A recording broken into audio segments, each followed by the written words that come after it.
is about urban climate justice and the ways in which urban climate adaptation can reduce vulnerabilities and strengthen resilience across intersectional axes of social and environmental inequalities. This is going to sound funny, but when I was a teenager, I watched Al Gore's An Inconvenient Truth, and I thought, I gotta do something about it. So half a lifetime after that, here I am. Well, there's so many women that I admire, but someone I would really like to meet one day is Vandana Shiva. In the last years, I've been doing research on creative activism, particularly in environmental conflicts with an emphasis on gender and diversity.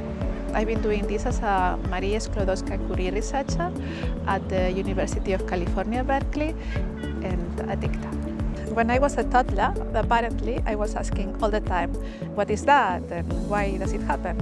So my parents, as soon as it was humanly possible, got me this book, El Porqué de las Cosas, The Why of the Things.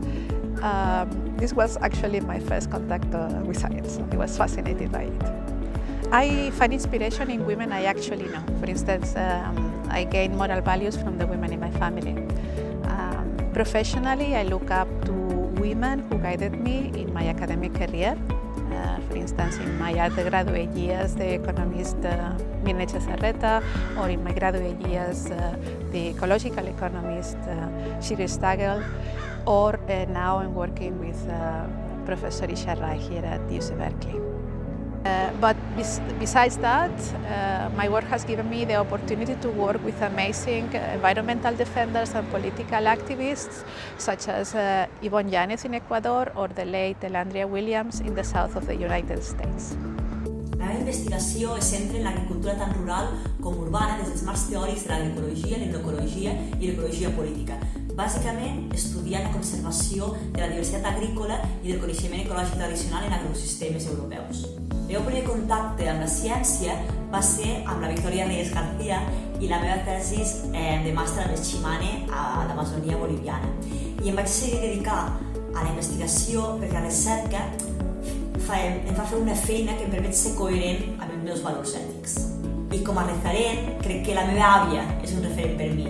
Ella és una pagesa d'un poble petit de Lleida que no sap llegir ni escriure, però que té una saviesa extraordinària respecte a la gestió dels ecosistemes.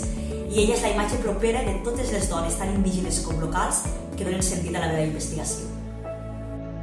I am an archaeologist and I specialize in paleopathology and paleodiet, meaning that I'm actually interested in what sort of food people ate in the past and also what sort of health they had. And we look at this through analysis of human and animal remains. At the moment, we are applying these techniques to prehistoric and historical populations in southern Brazil. The first time that I can remember being super excited about archaeology was probably when I was about 10, and I had the opportunity to hold a Roman coin in my hand. And I remember being super excited about that experience and thinking about all the number of people before me that actually hold that same coin. And of course, as a kid, I was, my imagination was running wild, and I saw maybe even an emperor touch this coin or Napoleon touch this coin. So I just got really, really curious about the past since I was very small. And I guess I never stopped being curious about the past. One of the women that really inspired me and still inspire me in science is Rita Levi-Montalcini, which is an Italian Jewish Nobel Prize winner for neurobiology. And she had a very difficult career being an Italian Jewish woman working in the 40s in Italy. And I think the lesson that I learned from her life and science and research experience is a lesson of endurance.